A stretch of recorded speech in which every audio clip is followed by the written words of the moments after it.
Hey listeners, welcome back to another video, and today we're starting off a brand new book which is called The Invincible Shovel. I literally saw this title online and I had to buy it, and there's quite a few books, so we've got quite a lot to kind of go over. This is going to be the prologue, so this is going to be the first chapter of the book, but later on there will be another video dropping because basically it's only a few pages and I want to kind of do each one by chapter. So we're going to start off with the prologue, but if you like this sort of content and you want to hear more, hit the like button, hit subscribe, as well as check out that cheeky notification bell to be notified when all videos drop, and let's jump straight into it. Prologue. The strongest miner on the surface. The first time Alan's shovel fired a beam, he'd been working as a miner for hundreds of years. Huh? He stood there surveying the damage. Can't say I've ever seen a shovel do that before. Apparently, this particular shovel did a lot more than turn the earth. At the very least, it could fire an absolutely devastating beam of light. Well, Alan said after the dust settled, might as well put this thing to the test. He turned to the boulder situated nearby. Blam! The shovel erupted with blue energy, digging a furrow several inches deep into the stone. He'd heard of a spell like this before, Energy Bolt or something like that. Alan wasn't the sharpest tool in the shed, even if his shovel was now a candidate for the title. So he resolved to call this power the Shovel Bolt. That's well and good, he said, but I can't see how this is going to help me dig up any jewels. And so he returned to work, putting all thought of the curious shovel behind him. Prospecting for jewels, Alan's speciality, and in all the land, no one was his equal to the trade. The gems he found wasn't just sparkling rocks either. They were a fuel for powerful magical artifacts. Day in and day out, he toiled underneath a mountain out in the country, working the earth he inherited from his father. Out there on the edge of the land, he pretty much never saw visitors. Every few years or so, somebody from the Mages Guild in the capital would swing by to buy the jewels Alan had found. It was easy to make ends meet like that. Apparently, he was kind of famous back in town. It was a simple life, but Alan enjoyed it. Mining for battles was a fun job. There was just one problem. I gotta find me an apprentice. A measure of dwarven blood ran in Alan's veins.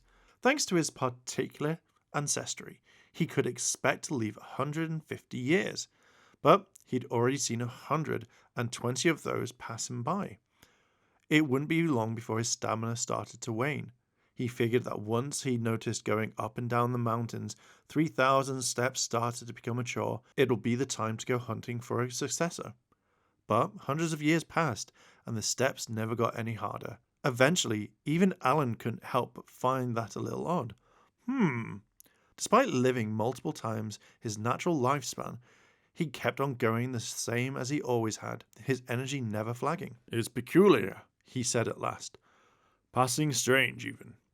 Alan didn't grow old. If anything, he'd only grown stronger. His muscles became so calloused it was like he was carved from the mountain himself. He could do 10,000 squat jumps up and down the stairs, cut into the mountain without shedding a single drop of sweat. You look even younger than you did last year.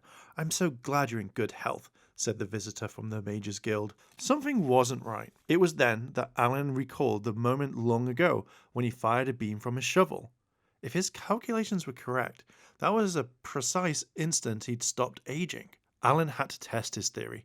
He lifted his shovel and once again tried firing a beam. Kaboom! A thick beam of light about 3 feet in diameter annihilated a nearby boulder. Whoa! Alan was momentarily stunned by the power he'd just wielded.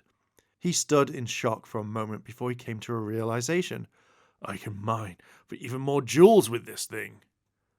The worst valuable gems were hidden deep beneath the surface, where the earth itself was much harder. Fortunately for Alan, he now had the power to melt right through that stony soil.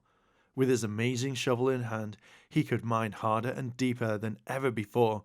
It wasn't long before he forgot about the whole aging thing. Alan threw himself back into the meaning of life, his shovel bolt growing stronger and stronger as he dug even deeper into the mountain. The deeper he dug, the more experienced he became with his shovel, and slowly he gained new abilities. By the time Alan had made his way down 30 layers of the mountain, he was able to bend his beam. Upon hitting the 100th layer, he could use his beam like a type of spread shot, allowing him to dig in multiple spots simultaneously. At layer 256, Alan could create a beam barrier perfect for protecting against flying rocks and the like.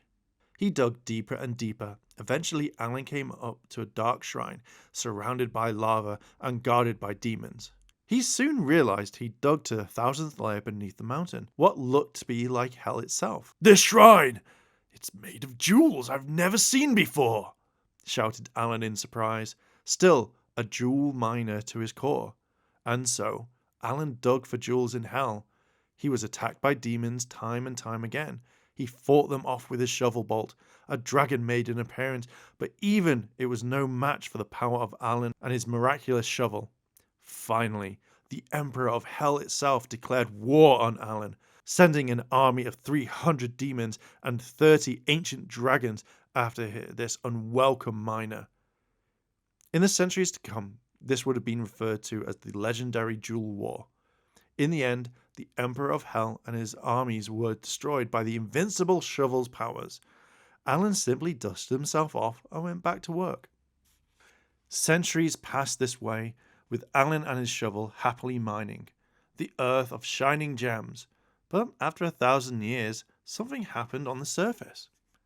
And with that, we have finished the prologue of the Invincible shovel. I've got to admit, I'm kind of liking this, and I think this is going to be an absolutely fantastic read. As I say, I picked this up just to share the name of it because I thought it had to be something interesting. And just by reading the prologue alone, I am very happy that I'm going to be reading this. But I'm going to leave it there for now. The next video should be out very soon. But this was the prologue. What do you think about this? Is this something that you are going to pick up and read? Or are you just going to follow with me all the way through? Let me know down below in those comments. And if you like this sort of content and you want to see more, hit the like button, hit subscribe, as well as turn on that cheeky notification bell so you don't miss a single chapter of this story. Thank you very much for listening. I was going to say watching, but thank you very much for listening. And with that, I'm going to leave it there. Thank you very much, and I will catch you in the next video. チャンネルをサポートしてくれてありがとうございます。チャンネル登録、高評価お願いします。以下のリンクから商品を入手することができます。